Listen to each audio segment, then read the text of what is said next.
Haifa oil pipeline. And Mosul, if you'll all look at your maps, is right smack in the middle of the Kirkuk oil field. And it's also going to be the new capital, according to Kimberly. Which, yes. So it's very much in play. Initially was constructed in 1932.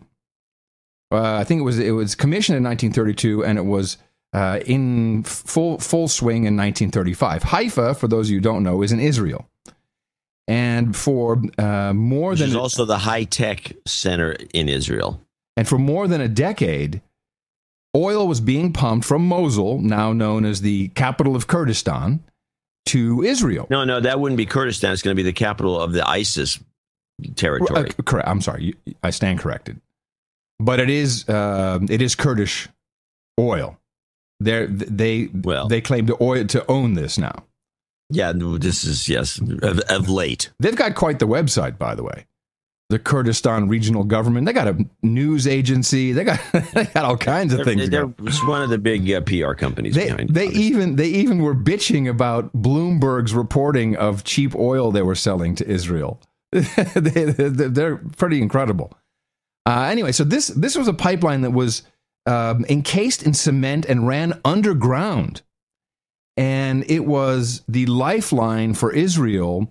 It was decommissioned. I think around 1954, this thing was essentially done with. It had been blown up in many parts. And I think in 48, the Arab-Israeli War, that's really when the pipeline kind of ended.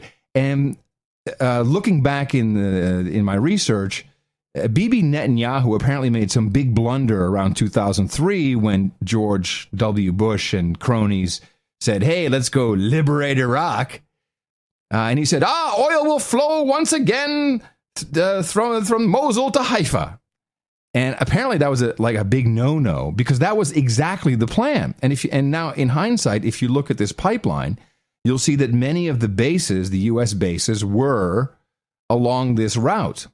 And the beauty of the Mosul-Haifa pipeline, which is right now version 2.5 essentially is being built, was the commission went to Hunt Oil. And you may remember Hunt Oil. It was talked about a lot back in the day and was one of George W.'s buddies. And H.L. Hunt and the boys. Yes, exactly. And if you look at their website...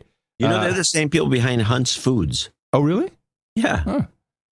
At some point, I don't think they're anymore. If you look at where their big oil exploration and production is, so it's not they're not just out there poking holes in the ground. They actually do the production and run the stuff. Headquartered in Dallas, of course. They also have huge operations in Romania, Yemen, and Kurdistan, of course.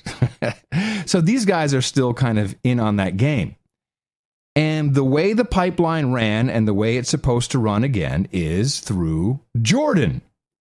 And that's why Jordan is now in play.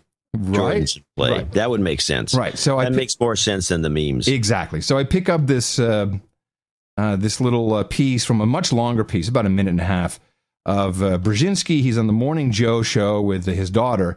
And of course, and there's a couple of these. I didn't even write down the names of these guys who are also on the show. But it becomes very clear if you now that you have this knowledge of this pipeline running from Mosul and the Kirkuk oil fields through northern Iraq, which is now being protected essentially and being distracted by the ISIS calamities. It's all distraction. So the Kurd oil can now run nicely through Jordan right into Israel. It may not be Haifa where it comes out again, but into Israel. With that knowledge, now listen to these analysts who probably they all know what's going on. None of them actually say it. And Brzezinski is the one who even pulls back and says, wow, you guys shouldn't be talking about this. Is how much are they there to work with the Iranians and the Iraqis to keep Iraq intact? And that's a question that did not emerge clearly from yesterday's press conference. And I would simply say, I do not think it is any more in the interest of the United States to do that. The days of an intact... To do what? To keep Iraq as a single nation state. I essentially think that has been eclipsed by history. Dr. Brzezinski, would you agree with that? I agree with it, but I wouldn't be saying it formally insofar as the United States is concerned. I think that is a fact of life, however. So we have to prop up what can be saved. We can prevent perhaps Baghdad from falling, but Iraq as an entity, viable entity, a national entity, was somewhat of a fiction, and we demolished it starting with 2003. So listening to you, Doctor, the priorities, the unspoken priorities right now would be save the Kurds in the north. They're our allies. Take care of our friends, the Kurds in the north. Take care of Jordan. Make sure that Israel doesn't launch on its own a nuclear strike against what's going on in Iraq, and basically petition off Iraq and let them go at it. Is that the deal? And some accommodation with Iran, because Iran can become a source of instability in the region if things get worse between them and us, or it can find some merit and its own national interest being served by some accommodation with us. And of course, as we all agree, I think, Jordan has to be propped up as much as possible, and what happens across the Jordan River is very important for Jordan's stability. Okay, so he's laughing at it. He's like, yeah, we got to get all this in play. I like the way he said demolished. It's just another word for rubbleized. So now he says something very important, and now the pieces start to fall into place. What Kerry has been working on so hard, to the point where people are calling him a douchebag, is this Palestinian deal with Israel. Today in the news, Robert Sari. Now, Robert Sari, where have we heard this name before? He is the United Nations Special Coordinator. We heard this name not more than 6 weeks ago, right after Victoria Nuland's famous F the EU quote. And she was saying, yeah, we got Yats, we'll bring him in. And I hear we've even got Robert Sari coming in. Do you remember that? No. Okay. Well, we looked him up, and he's a Dutchman, and he is the United Nations Special Coordinator. He was the guy that tried to come into Ukraine and was then held and rejected, and they held him for like 24 hours. This is right in the beginning of the fracas. You may not remember. I don't. Well, he now shows up as the United Nations Special Coordinator for the Middle East process, which is all part of the same thing, the Ukraine, and it's all about the same energy, blocking Russia and China and Iran. And he is accused of trying to funnel $20 million to Hamas against Israel's wishes. Hamas apparently has a payroll problem. That's literally the report. Yeah, we've got a payroll issue. We need a bridge. I'm not kidding. This is the real reports. We need a bridge loan. And Israel said, no, you can't do that. And he tried to do an end around and have Qatar transfer it. So they're trying to make peace, not necessarily with Hamas, but with the Palestinians, because of this ultimate goal of this oil coming in, which they will have to share with their neighbors to make it and again, that's all that this is about. All of this Jew-Arab stuff, Arab, Sunni, sushi, whatever, it's bull crap. All of that is bull crap. And it's proven when you see that the Kurds, they currently have a pipeline that goes to this port of Ceyhan, which is in Turkey. And you need to go to kurdoil.noagendanotes.com, John. Kurdoil, KURDOIL.noagendanotes.com. And there we have a good overview of the oil fields, the gas fields, the current Kirkuk-Ceyhan oil pipeline. And then you'll see what this map calls the pipeline under construction. And that is essentially the Mosul-Haifa pipeline 2.0 that is now under construction. And who knows who's doing that? That could be Brechtel, for all I know. We don't know. Bechtel, yeah, those guys.